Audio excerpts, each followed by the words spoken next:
దేవుడిచ్చిన వరం కథ.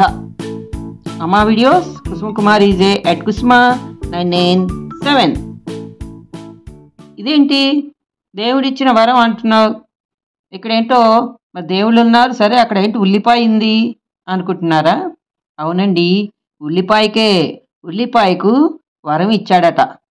ఒక కథ రూపంలో మనం చెప్పుకుందామా? అంటే రోజు మనం దాన్ని ఫేస్ చేస్తూ ఉంటాం అన్నమాట. ఆ ఉల్లిపాయని తరుగుతున్నప్పుడు మనకి బాధ వస్తూ ఉంటుంది కదా, మరి కొడుతుంది, అదేమన్నా కొట్టదు, కానీ దాని ఆ నీటికే మనకి ఆ పవర్కి మనకి కంట నీరు వస్తుంది కదా.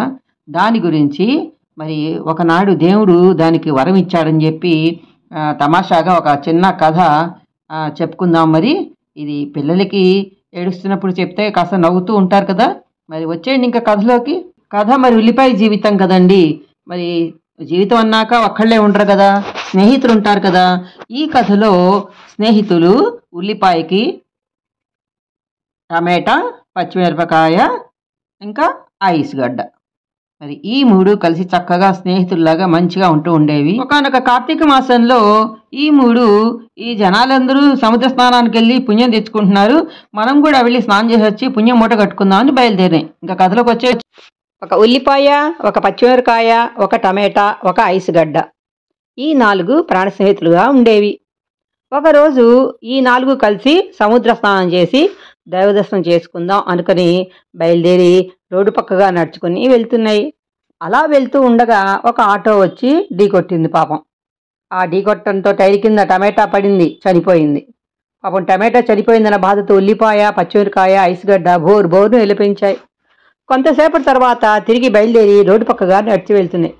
రోడ్డు పక్కన బజ్జీలు వేసేవాడు చూసి వచ్చి మిరపకాయను పట్టుకుని తీసుకెళ్ళిపోయాడు. శనగపిండిలో ముంచి నూనె మూకుడులో వేసేశాడు. అంతటితో పచ్చిమిరకాయ చనిపోయింది, అయిపోయింది. ఇంకా ఉల్లిపాయ, ఐస్ గడ్డే కదా, ఆ 2 కూడా పాపం ఏడుస్తున్నాయి. అయ్యో మన స్నేహితులు అలా అయిపోయారు, అలా చనిపోయారే అని. తిరిగి బయలుదేరి సముద్రం దగ్గర చేరుకున్నాయి, స్నానానికి దిగాయి. కొద్దిసేపటి తర్వాత స్నానం పూర్తి చేసుకుని ఒడ్డుకు చేరుకుంది ఉల్లిపాయ. ఎంతసేపటికి ఐసుగడ్డ తిరిగి రాలేదు. ఆ పాట ఉల్లిపాయ ఏడుస్తూ కూర్చుంది. ఐసుగడ్డ సముద్రపు నీటిలో కరిగి చనిపోయింది అని తెలుసుకున్న తర్వాత ఎంతసేపటికి రాకపోతే ఏడ్చుకుంటూనే వెళ్ళి గుళ్ళో దేవునికి ముందు సమసిల్లి పడిపోయింది ఉల్లిపాయ. కొన్ని రోజులు అలాగే ఉండిపోయింది పాపం అక్కడ. ఇంకొన్ని రోజుల తర్వాత దేవుడు ప్రత్యక్షం అయ్యాడు. అమ్మా ఉల్లిపాయ, ఎందుకు అంతలా ఏడుస్తున్నావు, ఏమిటి నీ బాధ అని అడిగాడు. అప్పుడు ఉల్లిపాయ, స్వామి 3 ప్రాణ స్నేహితులను కోల్పోయాను, అయినా తట్టుకున్నాను.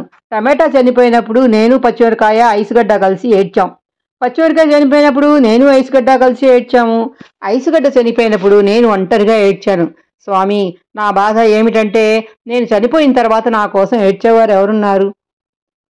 ఏడ్చేవారు కానీ ఒక్క కన్నీటి చొక్క కాచేవారు కానీ ఎవరు లేరు కదా అంటూ బోరున విలపించసాగింది ఉల్లిపాయ. అప్పుడు దేవుడు కరుణించి ఉల్లిపాయ బాధను అర్థం చేసుకుని ఈ విధంగా వరం ఇచ్చాడంట.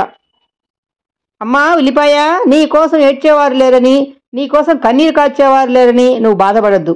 ఎవరైతే నిన్ను కత్తితో కొట్టి నీ మరణానికి కారణం అవుతారో వారే నీ కోసం ఏడుస్తారు, నీ కోసం కన్నీరు కారుస్తారు. అదే నేను నీకు ఇస్తున్న వరం అని చెప్పి దేవుడు అదృశ్యమయ్యాడు. ఇది ఉల్లిపాయకి వస్తే కన్నీళ్లు రావడం వెనక ఉన్న కథ.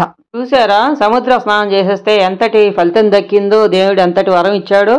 మరి ఎవరూ లేరు నా కోసం బాధపడేవాళ్ళు అని గుర్తు చేసుకునేవాడు అని అడిగిందని రోజు మనం దాన్ని గుర్తు చేసుకుంటుంటాం, వాడుకుంటాం. దాన్ని కట్ చేసినప్పుడు దాన్ని ఏడిపిస్తే అది పోతుంది కదా పాపం. అందుకని మనం బాధపడుతున్నట్టుగా దేవుడు అలా వరం ఇచ్చాడనమాట. మరి అంతే కదండి, ప్రతి ప్రాణికి, చెట్టుకి, క్రిమికీటకాలకు కూడా ఇలా మనసు, జీవితం ఉంటుందన్నమాట. అందుకని అలా ఇది ఒక తమాషా కథ. బాగుంది కదా. మరి ఇది కనుక మీకు నచ్చినట్లయితే లైక్ చేయండి, షేర్ చేయండి, కామెంట్ పెట్టండి. ఆ వీడియోని ఇప్పుడే చూస్తున్న వాళ్ళైతే సబ్స్క్రైబ్ చేసుకోండి. నాకు సపోర్ట్ ఇవ్వాలంటే లైక్, కామెంట్ కంపల్సరీ ఉండాలండి. మరో మంచి వీడియోతో నేను కలుస్తా. ఇట్లు మీ కుసుమ.